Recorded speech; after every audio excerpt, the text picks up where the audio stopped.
3ஆம் வகுப்பு படிக்கும் பொழுது எனக்கு வகுப்பு ஆசிரியராக இருந்த சிஸ்டர் ரோசி சிஸ்டர் அவங்கள்ட்ட நான் எந்த பண்பை திருடி கொண்டேன் அப்படின்னா, தான் போகக்கூடிய வகுப்பில் இருக்கக்கூடிய அத்தனை குழந்தைகளையும் ஒரே விதமாக பார்க்கக்கூடியது, எந்தவித வேறுபாடு இன்றி அந்த பண்பை அப்படியே நான் ரோசி சிஸ்டரிடமிருந்து கற்றுக்கொண்டேங்க.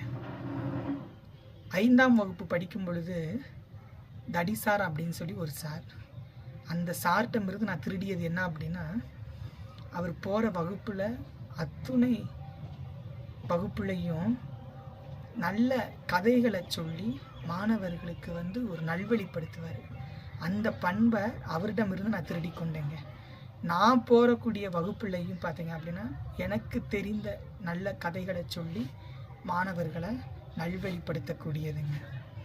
நான் கல்லூரி படிக்கும் பொழுது பார்த்தீங்க அப்படின்னா எஸ்விஎன் கல்லூரியில் பெரியசாமி தமிழ்துறை கெச்சோடி அவர்கள்ட்ட நான் திருடி கொண்டது என்ன அப்படின்னா, தான் இருக்கக்கூடிய இடத்துல அமைதியாக இருக்க வேண்டிய நேரத்தில் அமைதியாகவும் பேச வேண்டிய நேரத்தில் பேசுகிறதும், நல்ல விஷயங்களை குழந்தைகளுக்கு சொல்லித்தரதும், அப்புறம் குழந்தைகளுக்கு நல்லா மோட்டிவேஷன் பண்ணுறது, நல்ல விதமாக குழந்தைகளிடம் பேசக்கூடியது, பழகக்கூடியது, எல்லோரையும் அனுசரித்து போகக்கூடியது மற்ற ஆசிரியர்களை.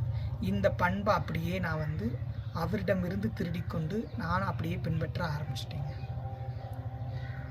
ஒரு மாணவனிடம் நான் திருடியது என்ன அப்படின்னா, கிட்டத்தட்ட நான் ஒரு ஆசிரியர் பணிக்கு 10 ஆண்டுகள் நிறைவடைய போது இன்னும் பார்த்தீங்கன்னா அந்த மாணவன் அப்படியே எனக்கு மனசில் பதிஞ்சிருக்கிறான். எப்படி அப்படின்னா, பசுமரத்து ஆணி போல.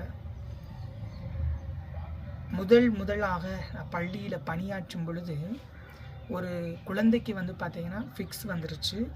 கிரவுண்டில் விழுந்து துடிச்சுக்கிட்டு இருக்கிறான்.